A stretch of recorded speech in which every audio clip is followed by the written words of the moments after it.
Bonsoir à toutes et tous. Dans cette session de l'actualité, des prévisions de l'ordre de 210 milliards de francs CFA et plus pour l'éducation de base au Bénin l'an prochain. C'est la cagnotte défendue par Salimane Karimou devant les parlementaires de la commission budgétaire ce matin. La rétention des enfants à l'école et les infrastructures à ériger prennent le gros lot de ce budget 2026 dans les enseignements maternels et primaires. Les apôtres de la nouvelle loi constitutionnelle adoptée, non encore promulguée, étaient dans le plateau, à Pobet, chef-lieu du département hier. La durée des mandats électifs, la seconde chambre créée au Parlement et d'autres innovations ont été discutées avec les populations en marge de la tournée d'explication. Une première femme au commandement du lycée militaire des jeunes filles, général Mathieu Kérékou de Natitengu, elle-même formée dans cet incubateur des femmes officiers de l'armée béninoise, Silifatou Bouhari prend fonction avec déshonneur à l'occasion d'une cérémonie que nous vous ferons vivre. Le ministre des enseignements maternels et primaires est passé devant la commission budgétaire de l'Assemblée nationale pour défendre le budget de son département ministériel. Salimane Karimou plaide pour une dotation de près de 211 milliards de francs CFA au profit des trois principaux programmes de son ministère. Il fait le point de son passage devant la représentation nationale et des avis des députés à la fin de cet exercice, comptant pour l'étude du budget général de l'État, gestion 2026. On l'écoute. Nous venons de passer devant la commission qui a procédé à l'étude du budget avec nous et qui a fait quelques observations et également avec, disons, quelques conseils. Sinon, dans l'ensemble, nous pouvons retenir que pour le compte de l'année 2026, le ministère des enseignements maternels et primaires est doté d'un budget de 210 milliards 69 219 000 francs CFA, et ceci permet de couvrir tous les programmes, les trois programmes essentiels de ce ministère, à savoir pilotage et soutien au système, accès, équité et rétention, et puis qualité de l'enseignement. Et quand vous prenez le deuxième programme, vous voyez déjà tout ce qui est lié aux infrastructures scolaires, vous voyez tout ce qui est lié aux équipements dans les écoles, vous voyez ce qui est lié à la mise à disposition des enseignants que ce budget-là a pris en compte, et beaucoup plus tout ce qui est lié à la rétention. Et en termes de rétention, le gouvernement de l'État béninois continue avec sa politique de cantine scolaire. Au niveau des cantines scolaires, il y a une augmentation sensible de plus de 4 milliards de francs CFA, ce qui permettra d'évoluer dans la couverture en cantine scolaire de nos écoles primaires publiques au Bénin. Globalement, les députés sont satisfaits de nos prévisions. Ils ont estimé que c'est des prévisions qui sont en arrimage avec les résultats attendus du ministère à travers les objectifs que nous avons fixés.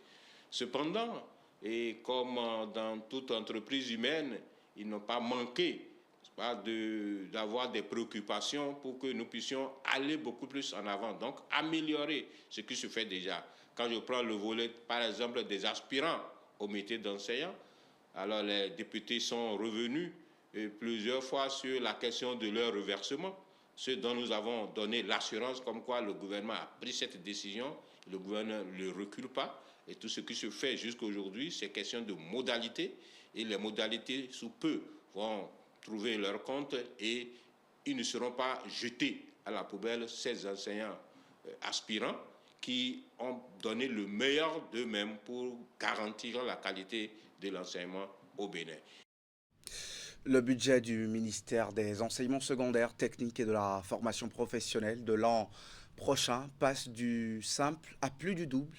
La ministre en charge du portefeuille l'explique par des dépenses en capital prévues comme la construction des infrastructures. Véronique Tony-Fodé a défendu les prévisions de l'enseignement de deuxième degré. Elle a été suivie du ministre Alain Fortuné Nouati, délégué à la Défense nationale.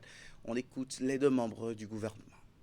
Le budget du ministère des enseignements secondaires, techniques, de la formation professionnelle est passé de 190 milliards en 2025 à 311 milliards en 2026, soit une hausse de 63%.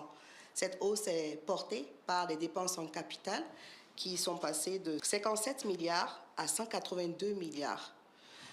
Cette importante augmentation s'explique par le démarrage des travaux de construction de nos infrastructures et cela traduit la volonté du gouvernement de faire de l'enseignement technique, de la formation professionnelle, un secteur producteur de ressources humaines de qualité en arrimage avec les besoins du marché de l'emploi. À partir de 2026, nous aurons le démarrage de travaux de construction de 5 lycées scientifiques à Abomey-Calavi, à Abomey, à Lokossa, Parakou, Nati Tengou et l'école normale supérieure scientifique de Porto-Novo pour lesquelles les entreprises ont déjà été recrutées. Celui également du lycée des jeunes filles d'Abomey et la réalisation des études pour la réhabilitation des anciens lycées de jeunes filles de Parakou, Nati Tengou, Porto-Novo, Ouida et Lokossa. Le démarrage de la construction de plusieurs lycées techniques agricoles et les écoles de formation professionnelle agricole, le démarrage de la reconstruction de certains lycées techniques professionnels existants tels que ceux de Djakotome, Nati Tengou, Tchaourou, Lokossa, Boïkon. Le démarrage de la construction de l'école des métiers, du tourisme, de l'hôtellerie, de la restauration et des autres écoles de métiers. À côté de ces travaux de construction qui démarreront en 2026, nous aurons aussi le recrutement et la mise en formation de nouveaux enseignants au profit des lycées techniques professionnels. Les députés ont posé beaucoup de questions, donc ont manifesté leur total intérêt, surtout par rapport à la construction des lycées techniques agricoles, des lycées techniques professionnels, dont le démarrage a connu un certain retard. Et nous leur avons expliqué les causes de ce retard et nous les avons totalement rassurés. Nous avons eu aussi quelques questions par rapport aux établissements de l'enseignement secondaire général dont les toitures ont été décoiffées ou qui manquent de certains équipements. Et par rapport à ça, tout ce qui est programmé également pour 2026 a été exposé. Et je pense que globalement, les honorables députés ont été assez satisfaits de nos réponses, de nos échanges. Le ministère de la Défense nationale a pour mission principale de préserver l'intégrité du territoire, d'une part, et deuxièmement, créer le climat de sécurité favorable au déplacement des personnes et de leurs biens, en collaboration avec le ministère de l'Intérieur par la police. Pour réussir cette mission, un budget lui est affecté. Ce budget comprend plusieurs volets, dont essentiellement 1. La formation des militaires, 2. Leur équipement, et 3. Leur vivre, c'est-à-dire les mettre dans des conditions de vie et de travail pour leur permettre d'assurer efficacement leur mission, qui est de défendre l'intégrité du territoire. Cette année 2025, donc pour le budget de 2026, le budget a connu une légère augmentation. Déjà parce que l'année dernière, nous avons déjà connu une bonne augmentation. Donc, cette augmentation a été maintenue pour 2026. Telles sont les grandes lignes du budget 2026.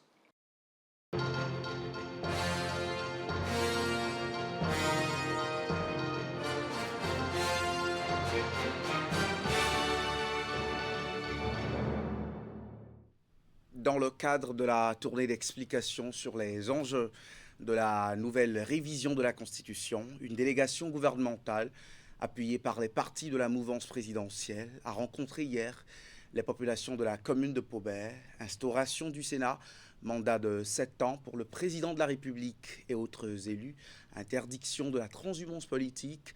Tout dans la nouvelle loi adoptée a été décortiqué avec les interlocuteurs. Les détails de cette étape avec Emma Rolon.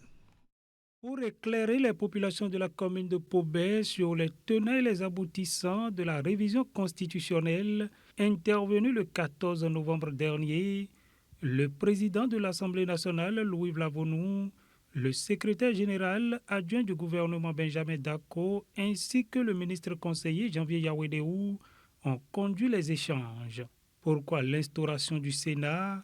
Pourquoi un mandat présidentiel de 7 ans? Et pourquoi le verrouillage de la transhumance politique? Autant de questions qui ont été abordées sans détour avec les populations dans un débat ouvert et pédagogique. Si les anciens présidents, comme on l'a cité tout à l'heure, un communicateur l'a cité tout à l'heure, quand on regroupe les Polo, les Robert Tossou, le président Amoussou, le président Iti, le président Nago, le président Yaïbouni, et bientôt le président en exercice qui va les s'établir prochainement, si on regroupe tout cela et on dit qu'il y a un problème, essayez de régler ça avec nous. Est-ce que c'est une retraite dorée qu'on leur donne? Non, nous voulons puiser de leur sagesse et dans leur sagesse pour que le Bénin avance. Nous avions déjà pensé au Sénat. Nous n'avons jamais appliqué. Donc ce qui est en train de se faire aujourd'hui, ce n'est pas nouveau. On l'avait déjà pensé depuis 1990. Pour résumer, ce point soulevé, caser les intouchables, ça n'a rien à voir. C'est plutôt une institution de sagesse qu'on pourrait qualifier de gardien du temple.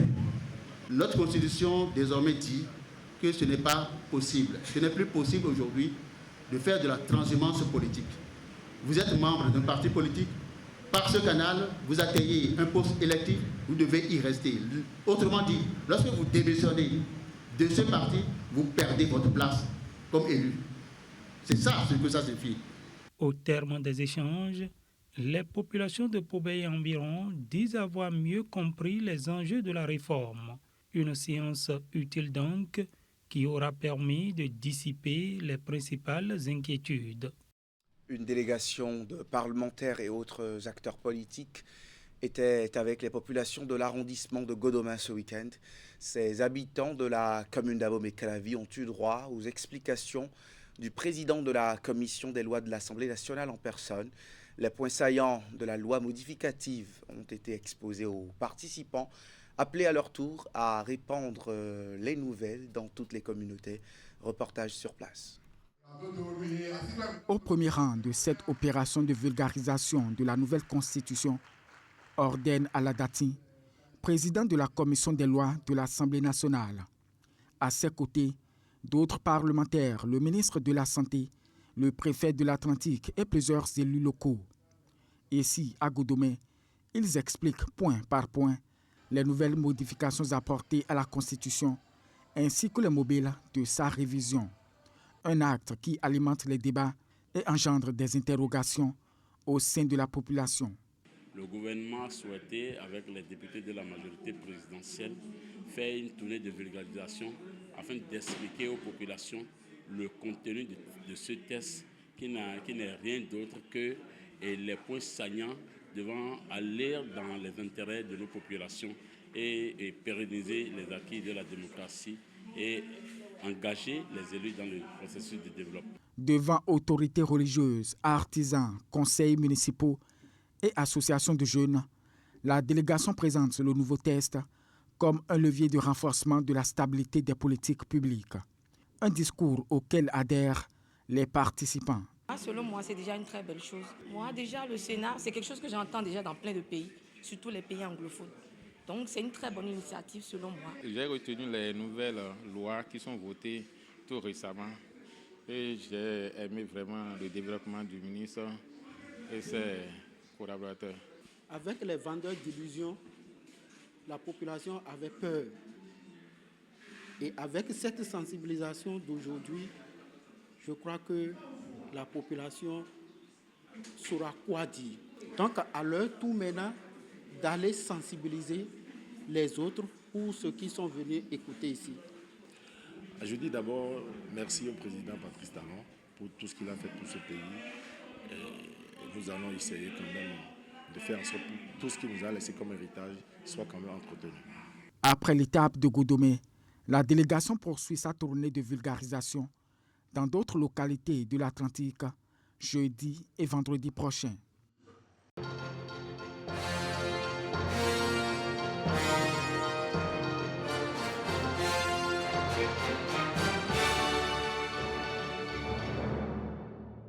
Le lycée militaire des jeunes filles Général Mathieu Kérékou, Donati Tingou change de main. C'est le lieutenant de Verso, Sili Fatou Bouari, qui a désormais le commandement de ces adolescentes et jeunes appelés à commander plus tard.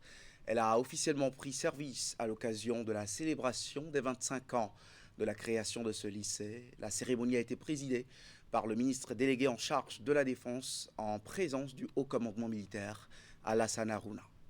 Officier, militaire du rang du lycée militaire de jeunes filles, général Mathieu Kérékou, de par le président de la République, chef suprême des armées, vous reconnaîtrez désormais pour votre chef, le lieutenant de vaisseau-major Silifatou Amanké Boari, ici présent. C'est elle la nouvelle patronne du lycée des jeunes filles, général Mathieu Kérékou de Natitengo. Silifatou Boari, c'est son nom. 25 ans en arrière, enfant de troupe de la promotion 1 de cette école, la voilà aujourd'hui commandant-chef de ce lycée militaire qu'il a formé. Civilité protocolaire, Silifatou Boari, lieutenant de vaisseau-major, s'installe et commande. Le lycée militaire de jeunes filles, général Mathieu Kérékou à mon commandement. En armes, reposez. Armes, repos. À vous.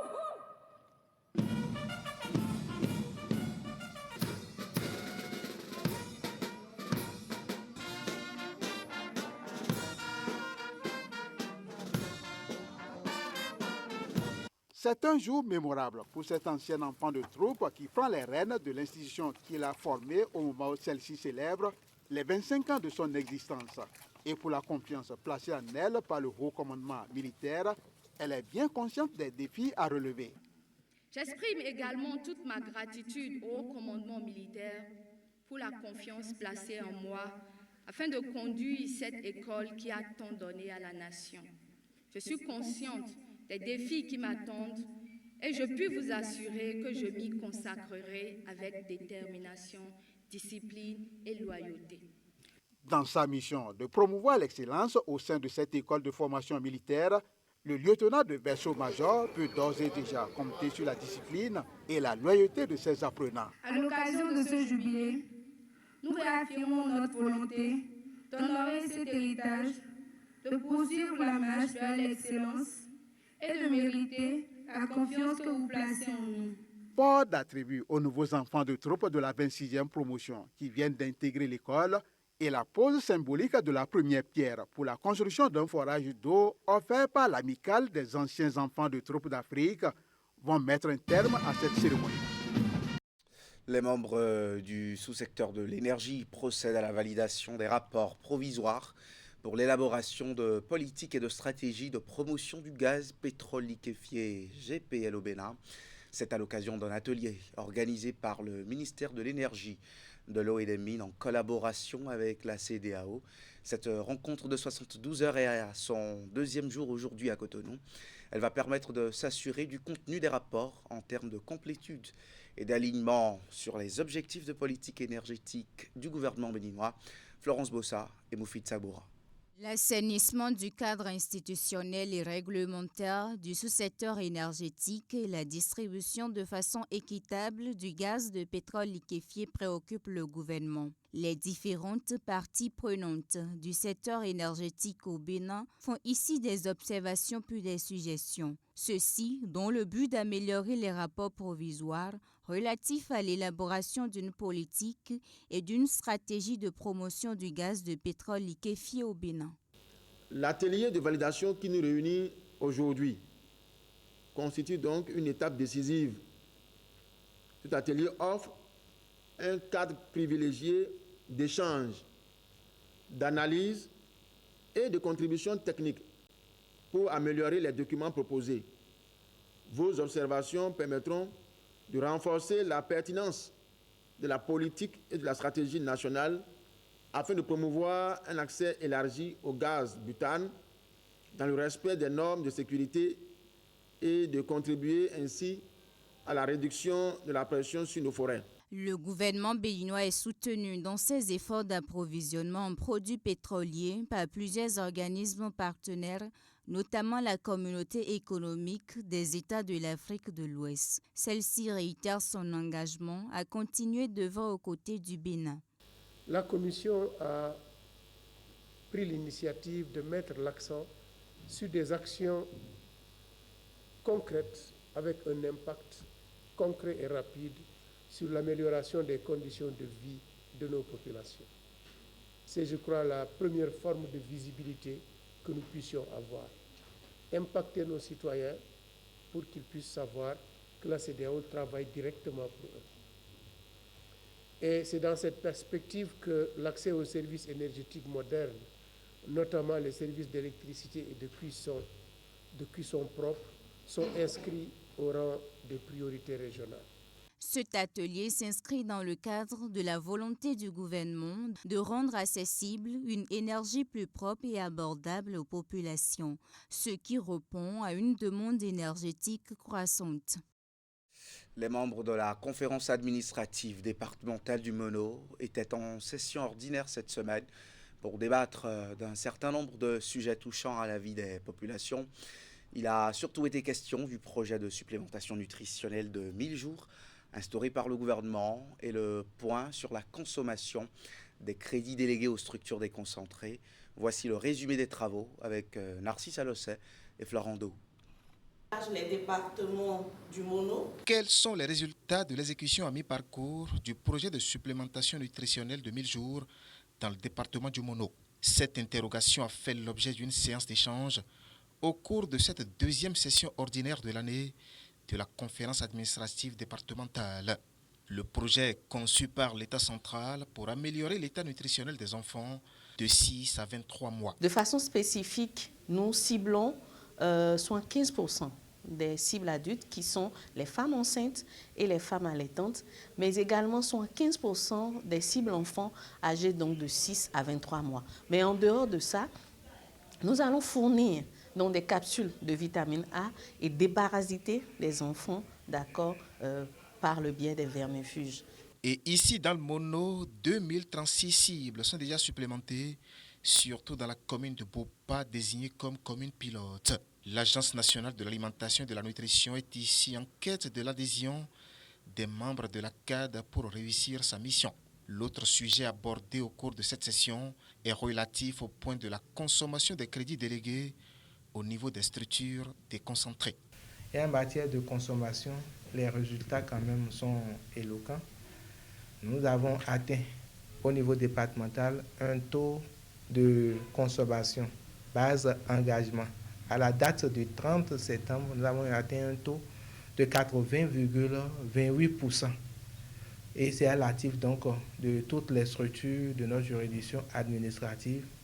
Nous les avons exhortés donc à donner encore le meilleur d'elles-mêmes pour qu'à la fin de l'année, nous puissions avoir un taux de consommation vraiment élevé. Un taux élevé de consommation pour éviter que les ressources retournent dans les caisses des partenaires techniques et financiers. Il a été enfin demandé aux structures d'élaborer à temps les rapports d'exécution des différentes activités menées au cours de l'année 2025. Et surtout, innovation, digitalisation et promotion du consommant local, ce sont les maîtres mots de la 4e édition du festival itinérant hybride de Ouanhigny 229, officiellement lancé en début de week-end dernier à Parakou. Un rendez-vous qui a réuni producteurs, partenaires et autorités avec une ambition claire, offrir aux produits béninois une visibilité nouvelle, aussi bien sur les stands physiques que dans une véritable vitrine numérique. Pour cette édition, les organisateurs misent sur un format où chaque exposant dispose désormais de sa propre boutique en ligne. Epiphane Chabi, Socrate Dantone. Pour cette 4e édition du festival itinérant hybride Ouanhigny 229, l'événement s'ouvre au numérique et mise plus que jamais sur l'innovation pour faire briller le consommé local. Entre ambition régionale, vitrine digitale et engagement renouvelé, producteurs, autorités et forains ont lancé les 3 jours d'activité dans un esprit résolument moderne. Cette année, nous avons démarré par une foire virtuelle où les opérateurs que vous êtes, chacun ici présent dispose d'une boutique en ligne et vend son produit. On a eu en ligne des produits comme des béliers, des caprins, de la volaille, de la tomate, de tout ce que nous consommons. Des produits comme pain tissé sont exposés en ligne. Ça vous donne l'opportunité de présenter votre produit et de le vendre. C'est le moment pour moi de dire merci à tous les partenaires, de dire merci aux promoteurs et longue vie à la fois Ouanyi 229 et de rassurer les forains que si nous mettons tout ce que nous avons eu comme renforcement de capacité en œuvre, nous aurons beaucoup de visiteurs et nous allons faire beaucoup de chiffres d'affaires pendant et après la foire.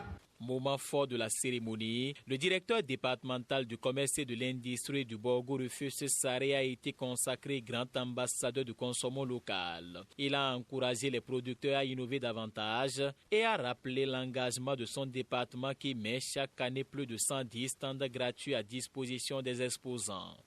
Le consommation local est notre passion.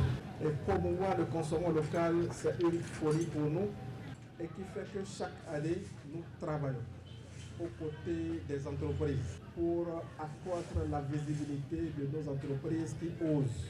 Nous allons, aux côtés de la direction départementale de commerce et de l'industrie, accompagner ces entreprises à non seulement avoir les produits de qualité, mais aussi à pouvoir accéder facilement au marché.